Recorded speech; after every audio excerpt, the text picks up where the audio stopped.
এখন চলে যাচ্ছি ভোটারের ইশতেহারে। যশোর থেকে যুক্ত হচ্ছেন সহকর্মী মিয়া আমিরুল।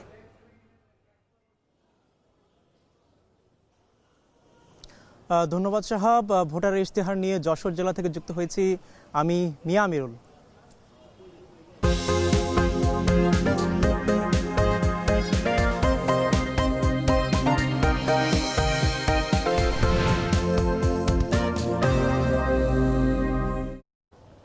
ব্রিটিশ বিরোধী আন্দোলন থেকে মুক্তিযুদ্ধ সবসময় এগিয়েছিল যশোর জেলা, যেখানে ওড়ানো হয়েছিল মূলত স্বাধীনতার প্রথম পতাকা।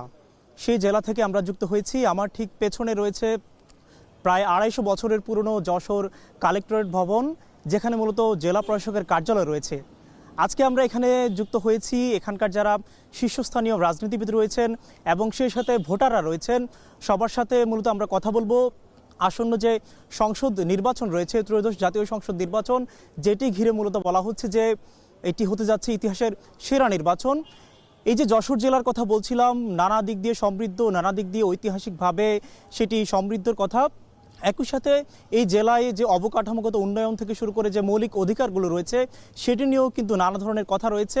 আমরা সেই বিষয়গুলো জানার জন্য আমাদের সাথে শীর্ষস্থানীয় নেতৃবৃন্দের পাশাপাশি রয়েছেন এই এলাকার সম্মানিত ভোটাররাও।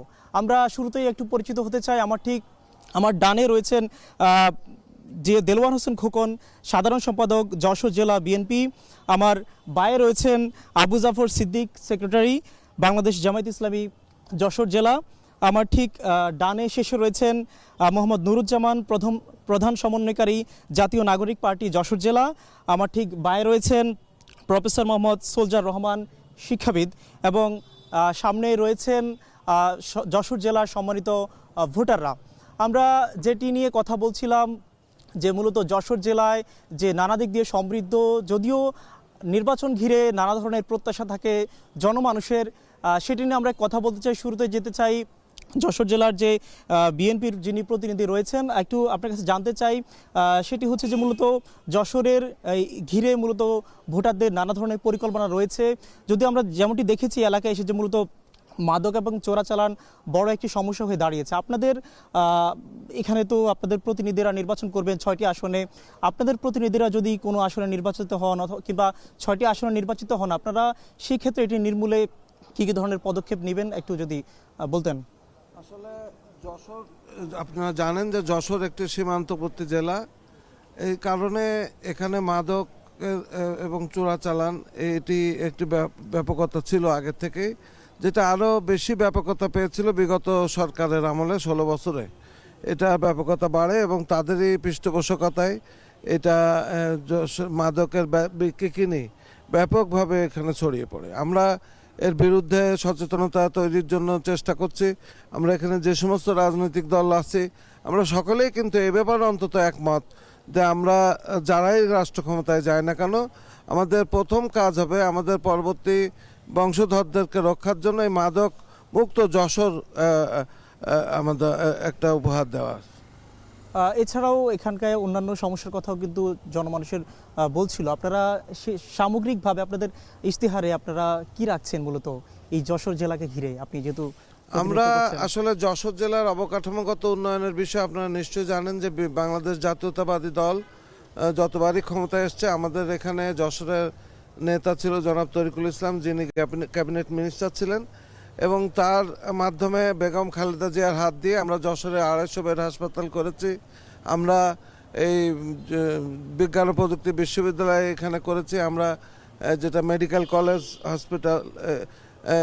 কলেজ এখানে আমরা এনেছিলাম, এবং যত রাস্তাঘাট, ব্রিজ, কালভার্ট, এই সব কিছু কিন্তু বিএনপির আমলে হয়েছে।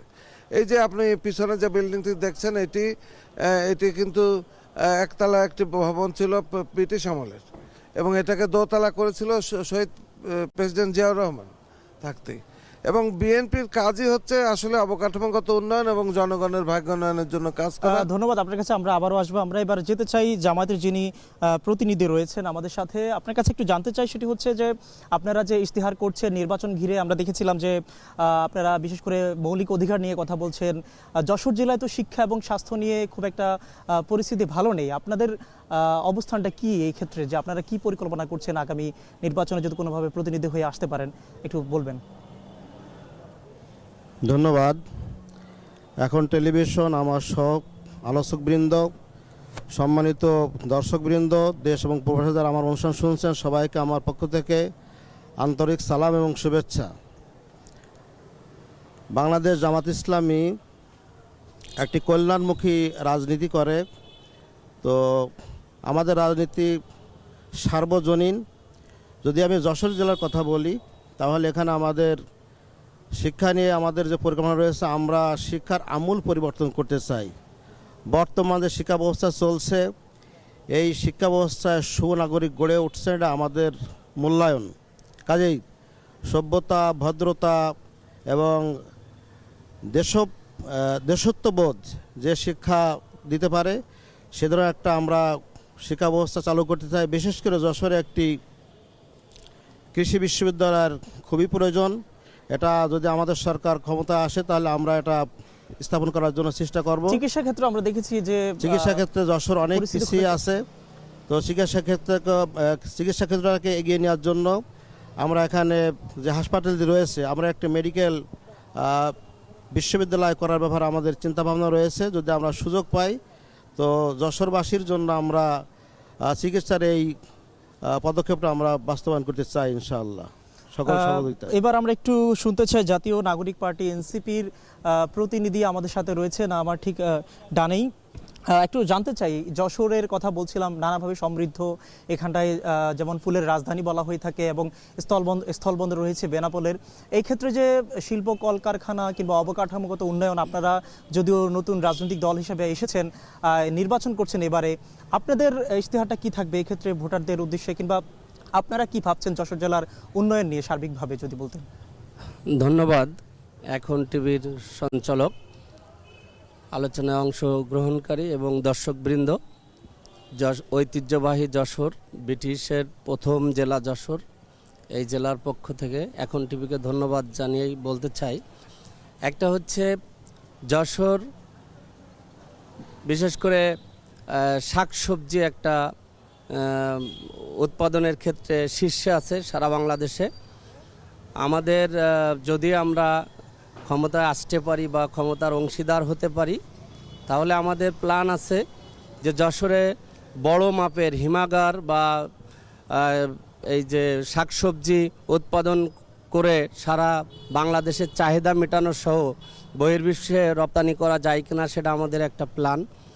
আরেকটা হচ্ছে যদি জাতীয় নাগরিক পার্টি ক্ষমতার অংশীদার হতে পারে, তাহলে যশোর পুরাতন একটা জেলা, এই জেলায় কিশোর গ্যাং একটা বিরাট সমস্যা এবং সীমান্তবর্তী একটা জেলা হওয়ার কারণে আমাদের পূর্ববর্তী বক্তা বলেছেন, বিএনপির সাধারণ সম্পাদক দেলোয়ার হোসেন ভাই, যে এখানে এই কিশোর গ্যাং এবং এই যে সোনা চোরা কারবারি, এগুলো একটা ফ্যাক্টর। সেগুলো আমরা যদি ক্ষমতার অংশীদার হতে পারি, তাহলে আবারও আসছি আমি। যেমনটি শুনছিলাম, আমাদের সাথে আরেকজন প্রতিনিধি রয়েছে, শিক্ষাবিদ, যে আমরা তো বিভিন্ন রাজনৈতিক দল, বিশেষ করে বিএনপি, জামাত, এনসিপি বলে আসছে মৌলিক অধিকারের কথা কিংবা জেলা কেন্দ্রিক তাদের যে পরিকল্পনা, এই পরিকল্পনার কথাগুলো তো আমরা প্রত্যেকটি সংসদ নির্বাচনের আগে শুনে থাকি কিংবা নির্বাচনের আগে মোটা থাকে যদি বলি। আপনার দৃষ্টিতে যশোরের উন্নয়নের ক্ষেত্রে কোন কোন বিষয়ে এখনো দৃষ্টি দেওয়া হয়নি কিংবা কোন কোন বিষয়ে দৃষ্টি দেওয়া প্রয়োজন বলে আপনি মনে করছেন, যদি বলতেন? আমি প্রথমেই দৃষ্টি দিতে বলবো পরিবেশিক উন্নয়ন। সমুদ্র তীরবর্তী একটি জেলা, বাংলাদেশ ব্রিটিশ ভারতের প্রথম জেলা হওয়া সত্ত্বেও কি করে এই জেলাটি তাপমাত্রায় সর্বনিম্ন হয় এবং সর্বোচ্চ হয়, এটি একজন শিক্ষাবিদ বা ভূগোলবিদ এবং পরিবেশবিদ হিসেবে আমি মানতে পারি না। এখানে অনেক পদক্ষেপে ঘাটতি থাকার কারণে মূলত এটা ঘটছে। আমরা পরিবেশিক নানা রকম অবক্ষয় ঘটানোর ফলেই কিন্তু এটা হচ্ছে। সেই কারণে আমি প্রথম দৃষ্টি কামনা করব পরিবেশিক উন্নয়ন। দ্বিতীয়ত, নদী এবং জলাশয় যদি একটি অঞ্চলে না থাকে, সে অঞ্চলটায় পরিবেশ অবক্ষয় হতে বাধ্য। এখানে যে নদীগুলো ছিল, সেই নদীগুলোকে আস্তে আস্তে আস্তে ক্ষমতাশীলরা বিভিন্ন সময়ে, বিশেষ করে 2006 সালের পরে তো আরও বেশি, এটাকে এমনভাবে দখল করে নিয়েছে যে এই দখল উদ্ধার করা সেই সরকারের পক্ষেও সম্ভব হয়নি এবং বিগত অতীতেও যারা সরকারি ছিল তাদের পক্ষে সম্ভব হয়নি। আমি নাগরিক সমাজ, সম্ভব, আমি সুশীল সমাজের পক্ষ হয়ে বলতে চাই, সরকারের পক্ষে এটি সম্ভব। সরকার সদিচ্ছার প্রয়োজন। শুধু দলীয় পৃষ্ঠপোষকতা না দিয়ে, দুজন একজন দখলদারকে প্রাধান্য না দিয়ে দেশবাসীকে এবং ভোটারদের প্রাধান্য যদি দেয়া হয়, দেশবাসীর চাহিদাকে যদি মূল্যায়ন করা হয়, দেশবাসীর কষ্টকে যদি বিবেচনা করা হয়, তাহলে সরকারের পক্ষে এটা সম্ভব, যে কোনো সরকারের পক্ষে সম্ভব। আমরা সুশীল সমাজ এটাই চাই। আপাতত আমাদের দুঃখ কষ্টের নিবারণ হিসাবে জলবায়ু পরিবর্তন, পরিবেশিক উন্নয়ন, নদ নদী জলাধার সংরক্ষণ। ধন্যবাদ, আপনার কাছে আবারও আসবো। দর্শক, আপনারা দেখছিলেন ভোটারের ইশতেহার। আমরা যাচ্ছি একটি বিরতিতে, ফিরছি কিছুক্ষণ পরই। Amrapali fruit syrup, real magic in every drop.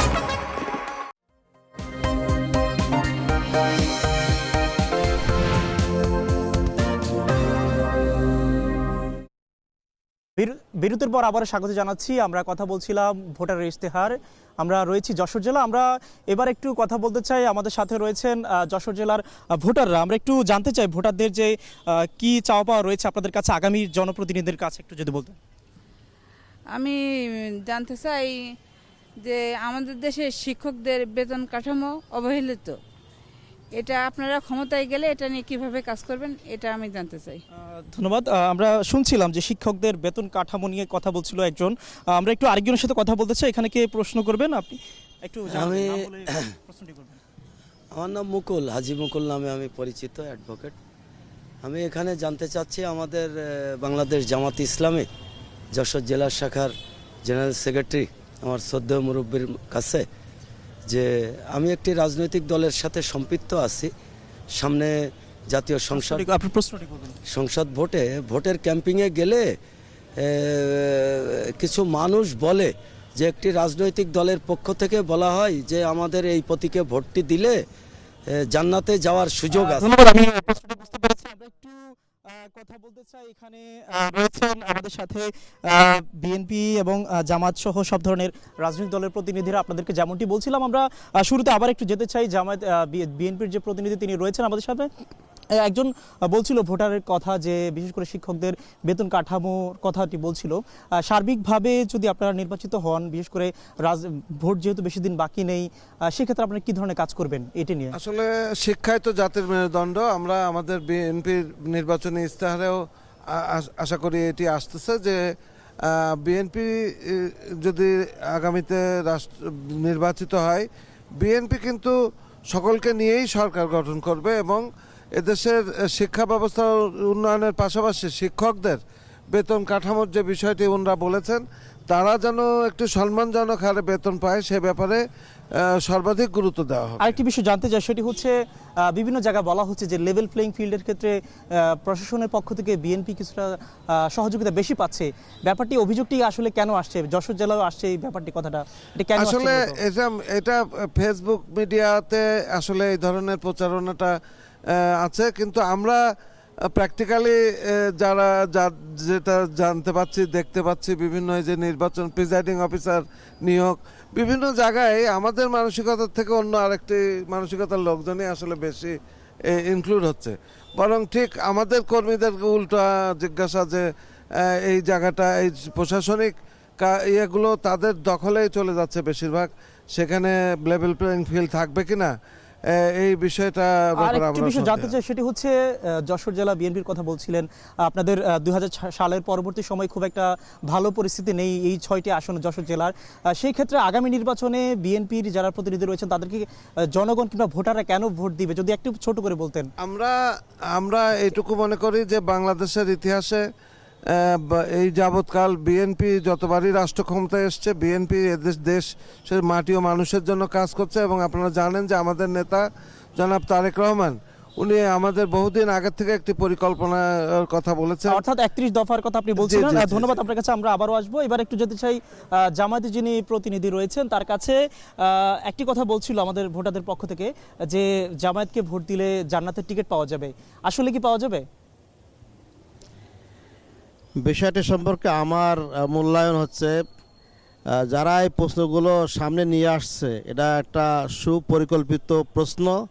আমাদের কোনো দলীয় ফোরামের কোনো নেতৃবৃন্দ এ ধরনের কোনো কথা কোথাও বলেছেন এমন কোনো ডকুমেন্টের বিষয় আমার কাছে এখনও নাই। শুধুমাত্র এটাকে অপব্যাখ্যা হিসেবে পেশ করা আছে। জান্নাতের মানে তো একমাত্র আল্লাহ জান্নাত কাকে দিবেন না দিবেন তার কাছে ফয়সালা আসবে। আমরা বলতে পারি ভালো কথা, কোন পথে চললে ভালো হবে সেটা আমরা প্রকাশ করতে পারি। আমরা সেটাই বলে থাকি, জান্নাত দিব বা এই প্রতীকে ভোট দিলে জান্নাত পাওয়া যাবে এমন কোনো কথা আমরা আমাদের দলের পক্ষ থেকে কখনো বলি না। লেভেল প্লেইং ফিল্ডের কথা একটি বলছিল যে বিএনপির যিনি প্রতিনিধি রয়েছেন সেই ক্ষেত্রে আপনারাও অভিযোগ করে থাকেন, আসলে মূলত সমস্যার জায়গাটা কোথায়?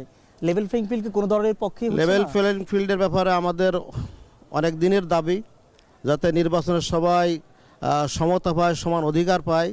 সেক্ষেত্রে আমরা লক্ষ্য করছি যে একই পয়েন্টে এক জেলায় একজন প্রার্থীর মনোনয়নপত্র টিকে যাচ্ছে, আর এক জেলায় একই পয়েন্টে একজনের বাতিল হয়ে যাচ্ছে।